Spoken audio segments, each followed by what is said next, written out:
The Lunaverse by Rainbow Double Dash. Episode 24, Secret in Atlantis by Fizzy Orange. Chapter 2. Diggy stared at the octopus shuffling along the sea floor. The cephalopod suddenly realized it was being observed and quickly disappeared in a crevice between rocks that seemed ridiculously too small for the creature to fit. Diggy giggled at the spectacle. I miss my friend Snails wasn't being here. I love to see all this, She said, looking at her half-sister. Amethyst the Star smiled. He's Miss Raindrop's little brother, right? Yep. Diggy answered with a smile. And he likes bugs and other crawling things. He knows a lot about them. She said, spreading her forehead wide to emphasize a lot.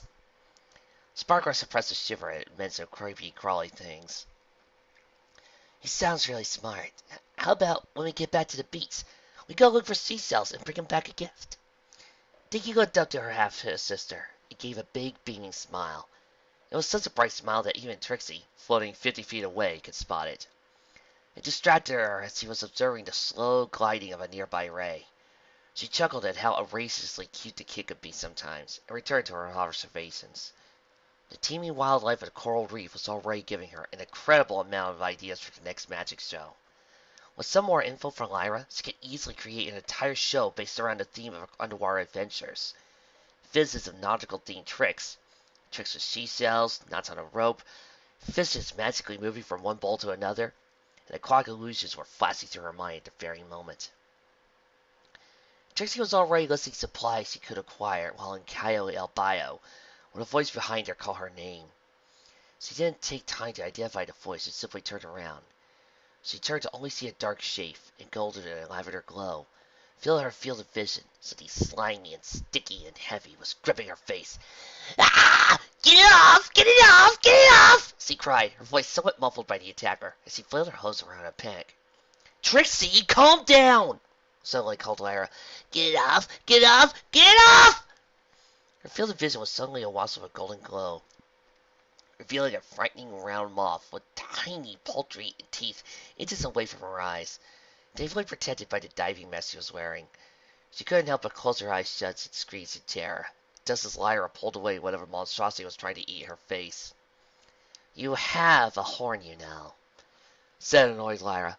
Trixie opened her eyes, finding her unicorn friend glaring at her.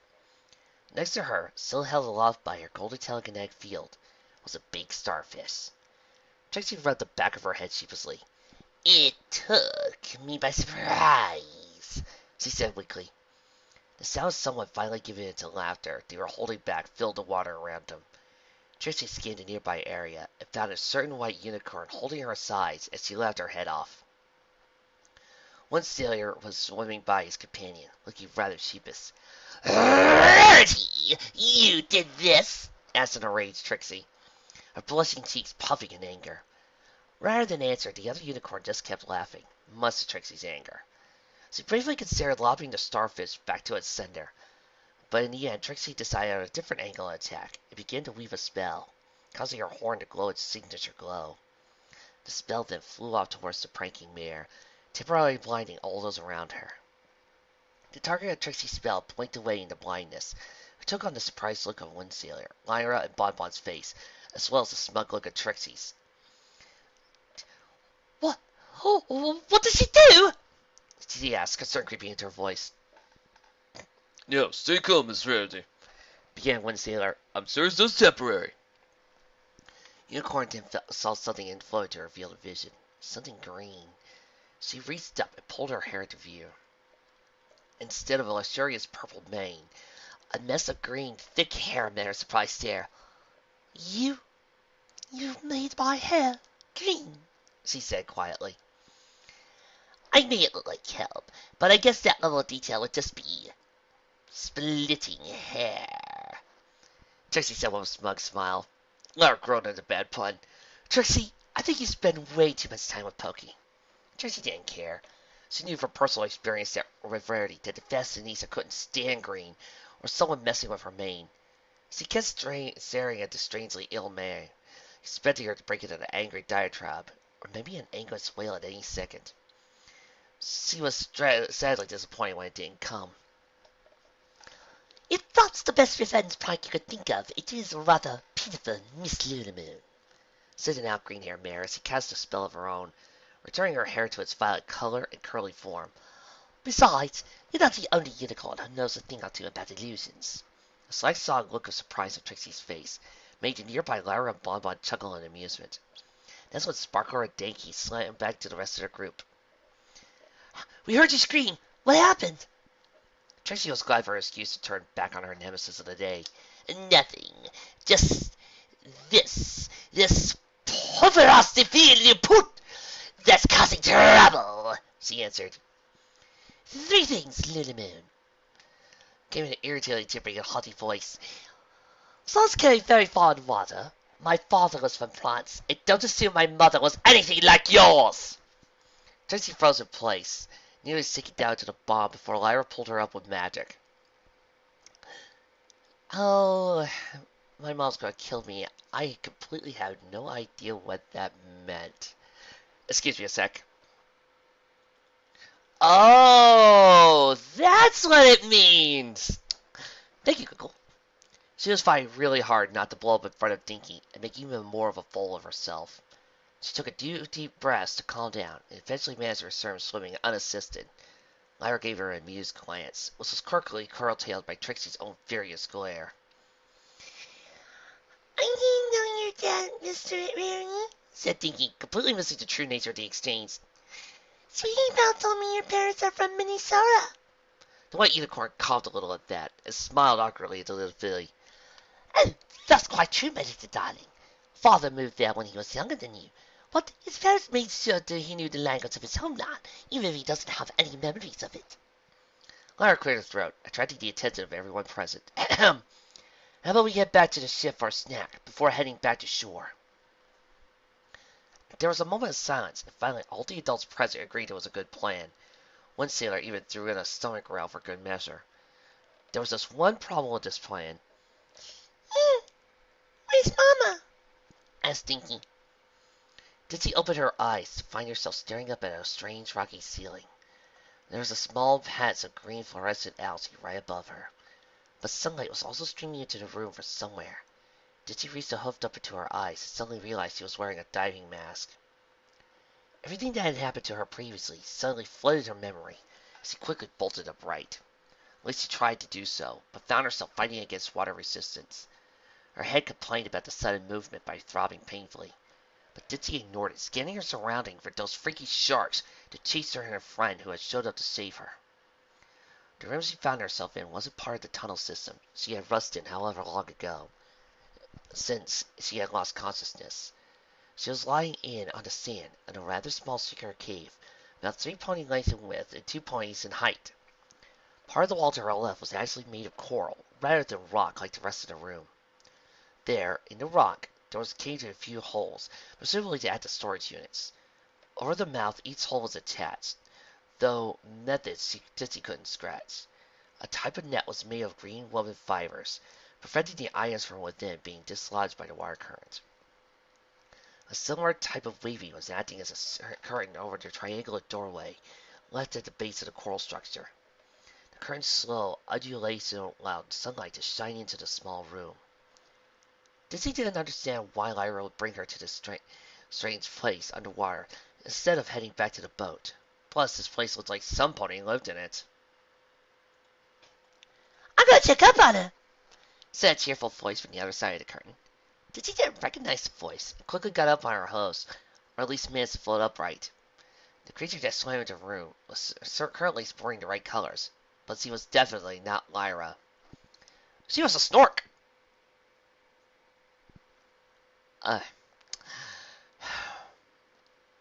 Nobody's going to get those references. It, or rather she, was roughly the size of a pony flying upright, with a body like that of a seahorse, but with the head of a pony. She had a curly tail, 2 translucent fins on each side, and a delicate dorsal fin. She sported a smooth green coat that matched perfectly with Lyra's own coloring, and her short spiky mane was similar in color, but lacked Lyra's near white streaks. There was no sign of a unicorn's horn. Her eyes, rather than the warm golden glow that Lyra sported, were a vibrant magenta. Those same eyes grew in surprise when their owner realized their guest was awake. Ditzy and the sea creature stared at each other in stunned silence for a few seconds. After a while, the creature broke into a wide smile, and her eyes sparkled with joy and excitement. Hi, my name's Sea Cucumber. What's your name? You're a sea pony, blurted Ditzy, recognizing the creature. The sea pony, Sea Cucumber, swam up to Ditzy and used her tiny fins to take hold of Ditzy's forehoof. Nice to meet ya, Miss You're a Sea Pony. What a weird name, especially for a dry pony. What? No, my name's Ditzy. Ditzy too. You're a sea pony. I've never met a sea pony before. Sea Cucumber chuckled, her grin going wider. That's great, because I've never met a sea pony, a Pegasus pony before. Come on, I'll introduce you to every pony. And with that, Sea Cucumber swam out of the small cave. Trixie just got back to the group just in time to see Windsealer plunging back into the ocean. The Pegasus stallion had been sent above the ocean to look for a sign of Ditzy, by the way his date was playing his shoulder, and his own sad expression. It just wasn't hard to deduce he hadn't turned up any lead. What do we do now? Asked Emmons to start holding on to the worried Dinky. There was no need to ask any other question. The lack of Ditzy made it obvious no one had found the missing Pegasus. Miss Trixie, you're going to find Mama, right? Asked Dinky, hopefully looking up at the blue unicorn mare. Trixie nodded. The great and powerful Trixie swears it, kiddo, she said before turning to Lyra. How long is your enchantment going to last? Lyra looked away. I'm not sure. Lyra! Lyra crossed the front hose and looked a bit frustrated. Dig it, Trixie! I'm a musician, not a mage! I only had to take one mathematical calculus course, and it was my worst score in all my university years. It should hold for roughly a day, but I can't give you a more precise timing. Every pony present let out a sigh. You should have said that first. I was sorry to worry I would suddenly drown, commented Windsealer, speaking for every pony present. A day is plenty enough to find Ditzy, added Bonbon, smiling at Dinky. Lyra looked at the little filly, who seemed to have calmed down almost immediately. Lyra, not for the first time, contemplated the idea that her mare friend would make a wonderful mother. For now, though, she had to be a full Sarah and keep Dinky from panicking. Lyra looked at Trixie, who seemed to be pondering the same thing, and reached a hoof out to Bonbon. Sweetie, how about you take Dinky back to the boat for a snack? She suggested. Bonbon looked at her mare friend, understanding where she was going with this. She wordlessly asked Lyra if she was certain, and the green unicorn gave a similarly wordless answer.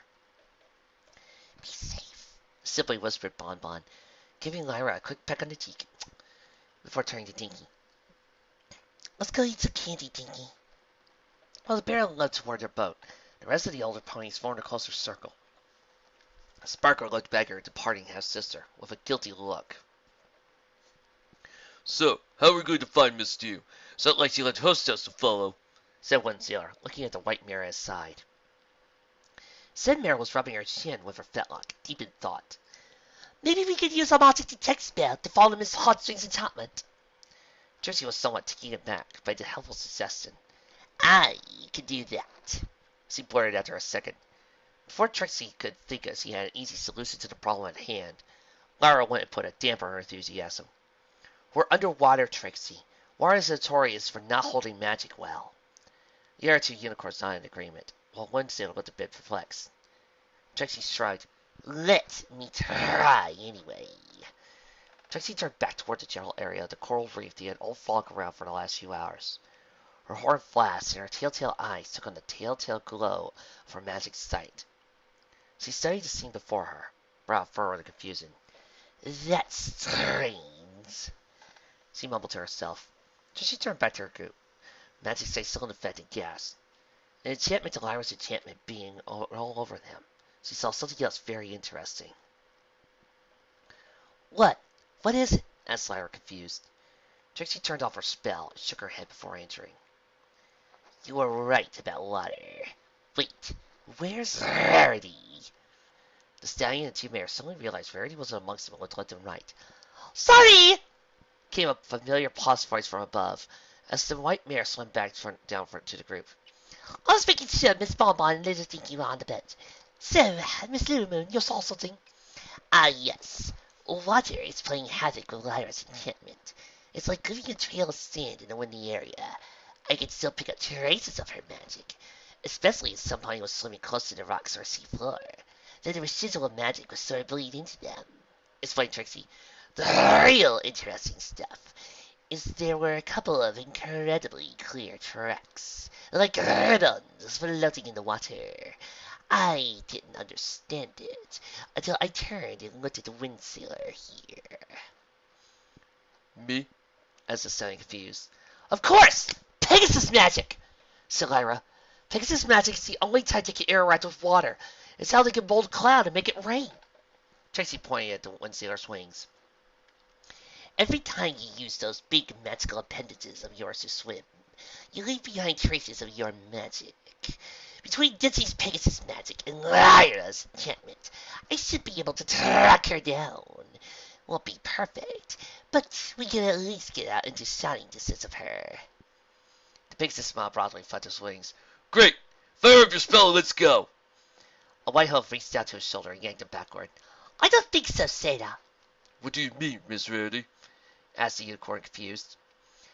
Aside from the fact that you'd probably throw off Miss Trixie's spell with your own magic, she said, you're the only one of us with wings. Some pony just disappeared in the ocean. We need you to fly back to shore and warn the Coast Guard.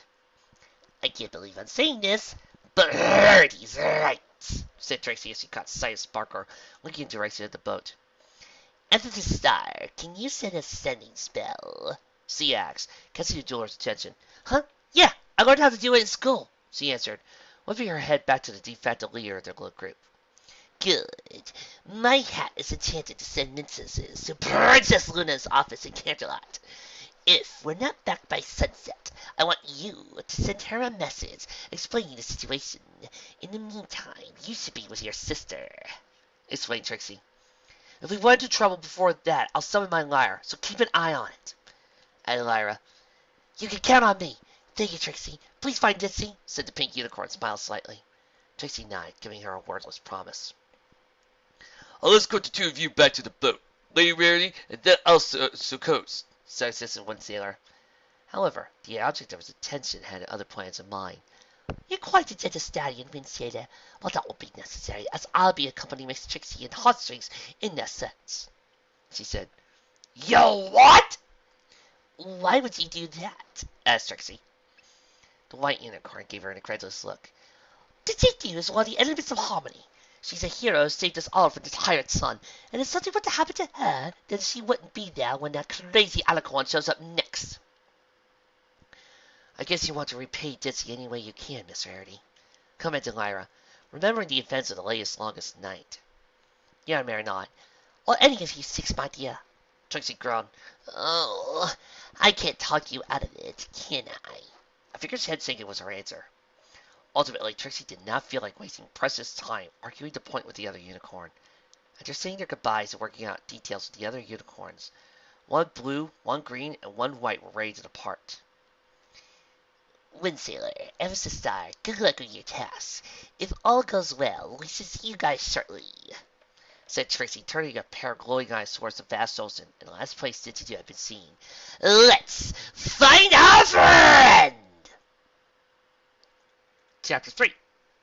She grumbled softly so the other two unicorns couldn't hear her. She didn't have anything against Miss Dew, but this was really some unfortunate timing. This day was getting worse and worse. Her client was clearly not paying her enough for all these extracurricular activities.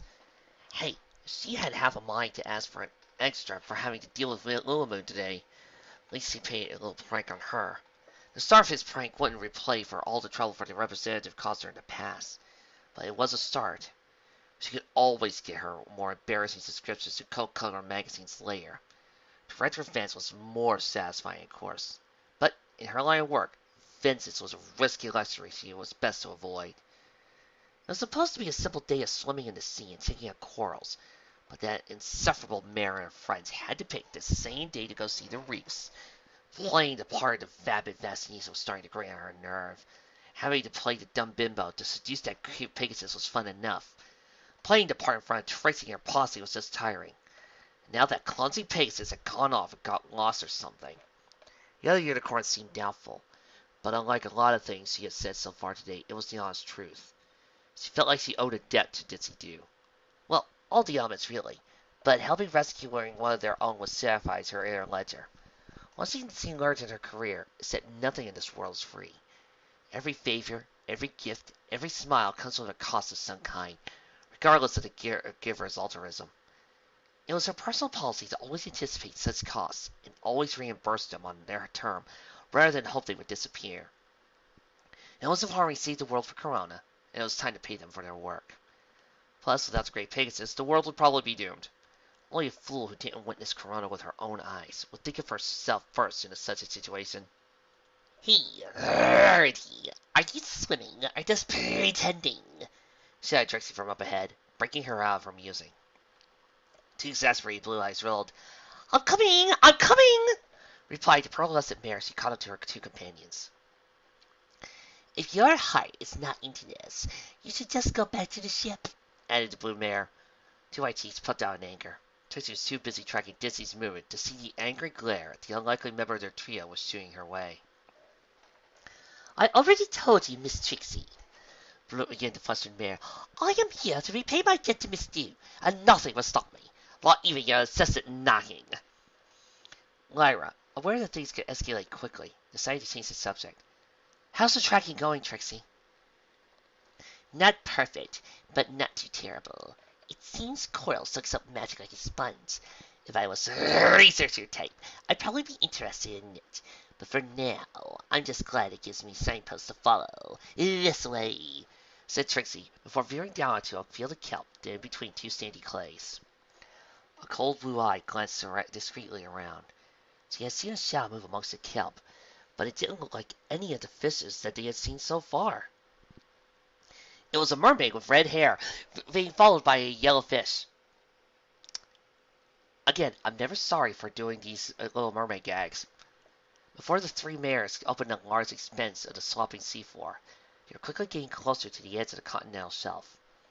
All around them were a series of small rock outcroppings, with various corals growing on them. Wordlessly, Trixie pointed to a direction the other two followed her. They slammed down closer to the sandy floor. It began to swallow between those formations. After a while, Trixie suddenly stopped mid-water. Her face was scrunched up in a mixture of anger and confusion. A problem? asked Lyra. It's gone!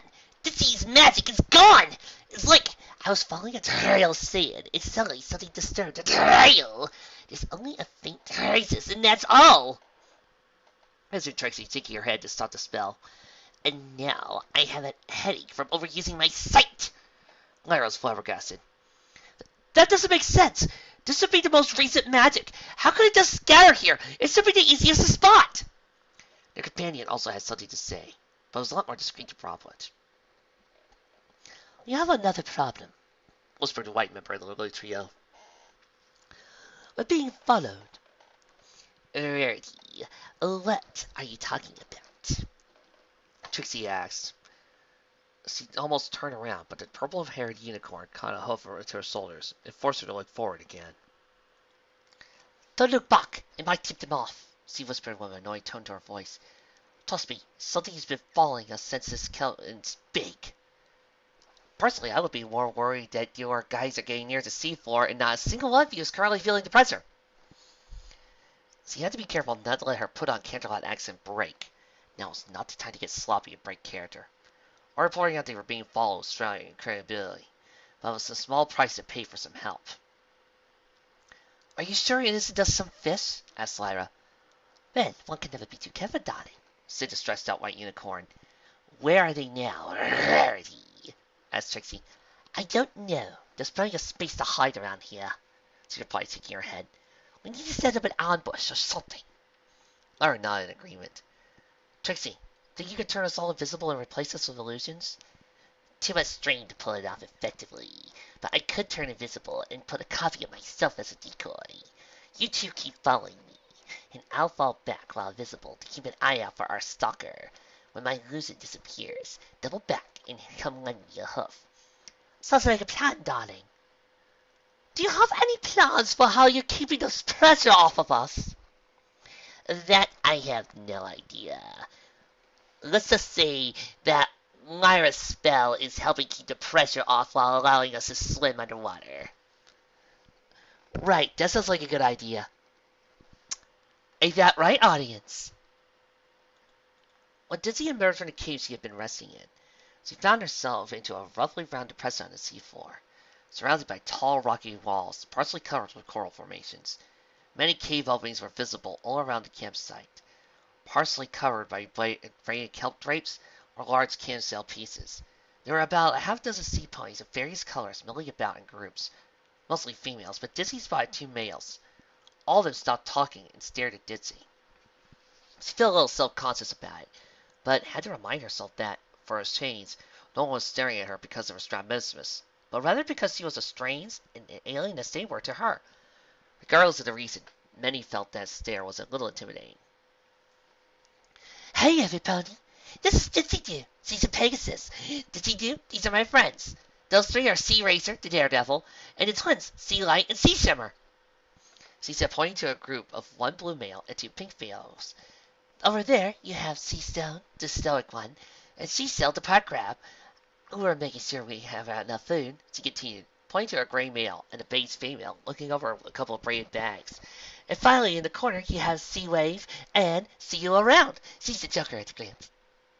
She's finished, looking over at the purple female and the magenta one. Ditzy waved awkwardly at the assembled ponies. All of them just stood, or rather floated there in silence. Sea Cucumber then took the initiative and swam behind Ditzy to push her along toward a specific opening, flanked by 2 big empty sea cells. Come on, Ditzy. Our leader will want to see you, she said happily. Ditzy swallowed audibly, getting a taste of seawater at the same time. As she looked back at the dark cave in front of her, it was a rather ominous, gaping hole in the rock surface. Soon after entering, she found herself faced with a wall with alcoves carved into it, containing pottery and broken pieces thereof. She realized that the cave had an elbow that turned to her right, leading to a doorway closed by another kelp curtain. Sea Cucumber swam ahead and pulled it aside, revealing a well-lit room. She entered to find a sea pony with her back to her. Her body was a pale yellow, not like flesh-sized coat. Her mane, caught to the elegant bun, held together by pearl inlaid jewelry, was a royal deep blue. Hello, Cherry, greeted the enthusiastic Sea Cucumber. The fairy pony's awake, so I brought her to you. The sea pony turned around, casting a warm and motherly gaze with deep brown eyes over Sea Cucumber and Ditzy. While the other sea ponies she had met so far seemed to be around her age or slightly younger, this one was obviously older. Not quite old enough to be Ditzy's own mother, but old enough to be a mother in her own right. She stared at Ditzy like the others, but she had a good sense to catch herself doing it and blushed in shame. I'm sorry. Where are my manners? My name is Tarbritis. I am de facto leader of this group, and I welcome you to our humble little camp, she said, giving a little bow of her head. I'm Ditzy, replied the Pegasus, bowing as well. Thank you for taking care of me. How long was I out? About 2 hours. Sea Cucumber tells me you hurt your head pretty bad trying to escape from a terror of cow sharks, but I don't think you have a concussion, replied Tarbritis. Ditzy gasped. 2 hours? Every pony must be worried about me. Thank you again for the hospitality, but I had to go. Wait, called out the sea pony leader. It's dangerous out there, and you might get lost. Let me send a guide with you. That's very nice of you, Miss Cherbis, said Ditzy with a smile. But I'll just surface and fly back to our boat. I can't be that far, she added, flirting out her wings to make her point. Well, if you want to take the way of the sky, then I must ask you to break the surface away from our camp. Our enemies know we rescued you, and they'll be watching the sky. If you fly up from here, they'll be able to find us. Ditzy frowned at that. Your enemies? Not to mention, Ditzy, but if you fly way too fast through the water and break it, you're going to get some really bad cramps, and nobody wants to do that. Not to mention the nitrogen in your brain might hurt you a little. What? Yes, I know, I'm talking about science in the world of talking horses, Pegasi, and unicorns. Shut up! Tervis didn't have time to answer. As another sea male, this one, orange, with a rather big yellow mane, burst into the chamber. He looked scared and was bruised in multiple places. A part of his tail was wrapped in a pale blue algae. There was a stark red stain visible through his improvised bandage. Jervis, it's terrible! He said, visibly out of breath as he stopped swimming and let his momentum carry him forward. See that? What happened? Gasped the sea pony Lyra, clutching the mail in her flippers. They took Sea Chanty. I tried to fight it, but there were too many. Sea Cucumber gasped. Sea Chanty, no! We had to rescue her. Terrapin gave Sea Cucumber a very sad look. You know it's impossible. We tried before, but we couldn't find anything. We can only keep going forward. Once we find Andalantis, I don't care about your stupid city! Shouted Sea Cucumber in anger, her voice cracking. I don't care about finding a place that doesn't exist. I just want my friend back. I just want my friend. And with that, she sobbed. Ditzy felt terribly uncomfortable. She wasn't sure what to do now. She went to the seafloor beneath her. Sadness sits on her face, her ears dropping. She felt really bad for that little sea green pony. She wasn't sure what kind of mess she had gotten into. But she knew one thing. She wanted to help them. What? What's going on? The Pegasus asked, breaking the heavy silence that had befallen the cave. The cow sharks. The creatures that attacked you took another one of my little ponies. She replied carelessly, lowering the sea lion down on the ground. There was a pain in her voice, the pain of a mother who lost a child. Ditzy wondered if it was possible to cry underwater. Sea Lion seemed to have used the last of his air to return to camp, and almost immediately fallen asleep once laid down. We don't know where the cow sharks come from. We simply know one thing. They work for our worst enemies. They are soldiers in a genocidal war against us. Any pony taken by the cow sharks simply disappears. You would do such a thing? Asked the Pegasus. Terrapin's feature visibly hardened at that question. She glared angrily at an enemy she was the only one to see. The mer ponies. Trixie's little plan had worked extremely well in the end. She had turned invisible, simply led her illusionary decoy ahead with her companions. Companions might be too strong for a description of the white unicorn headed by herself along, but Trixie figured that with Lyra being a genuine friend, companion was pretty decent average between the 2 points to accurately describe the pair. She briefly wondered why she had to make that justification to herself in the first place, but then brushed it off when the pursuer had revealed itself. Coming out from a patch of kelp came a shape unlike any Trixie had seen before. It looked a lot like Octavia, or her sister with blue eyes, and had traded in her rear legs for a long fish tail with matching dorsal fin. This half-pony, half-fish could only be one of Lyra's aquatic ponies. Whether it was a sea pony or mer pony, Trixie didn't know or cared enough to make the distinction. Whatever that creature was, she needed to be caught so that way they could point out what she wants if she had seen Ditzy somewhere. Trixie quickly dismissed her illusionary self and charged the aquatic pony.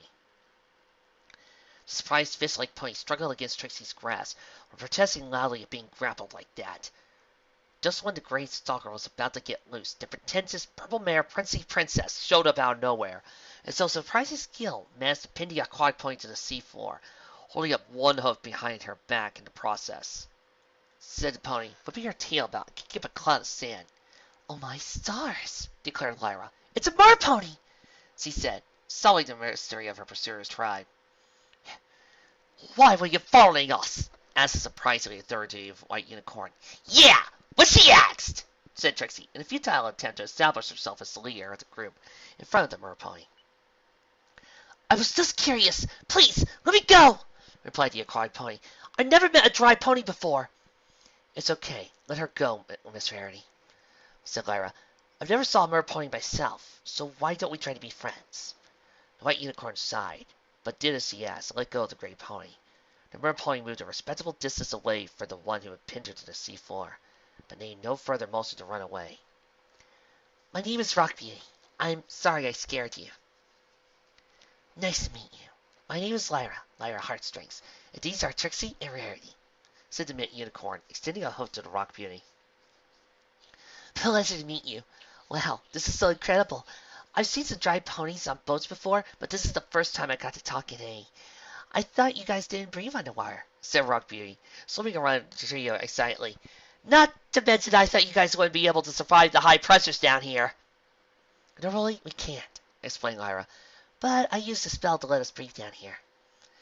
Rock Beauty's eyes grew into size while she opened her mouth wide, clearly impressed by what she had just learned. Magic!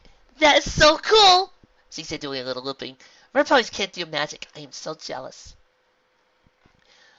Not that shouting up with a member of the long-lost tribe of Pony isn't then, began the unicorn that only a few seconds ago had been holding back Rockberry and Luck. But all three are on a mission to find some Pony here. Right! Added Trixie, swinging up to Rock Beauty. We're looking for a friend of ours. She came over here and we lost track of her. She's a Pegasus, gray with blonde mane, golden eyes that look in two different directions at once. Rock Beauty shook her head. I told you, you're the first dry pony I've seen. Maybe my friends have seen yours. I'll take you back to our camp. That'd be wonderful, said Lyra excitedly. Although, Rock Beauty began, slowly looking sullen for a moment, she might have ran into trouble out here. Maybe she ran into them. Them? Asked the three unicorns at the same time. At that moment, a couple of ants just walked by. No, no, no, no, no, no! Oh, that horrible joke was horrible. Come on, let me hear you people. They were pointing at it grimly. Yes, them. The evil sea ponies.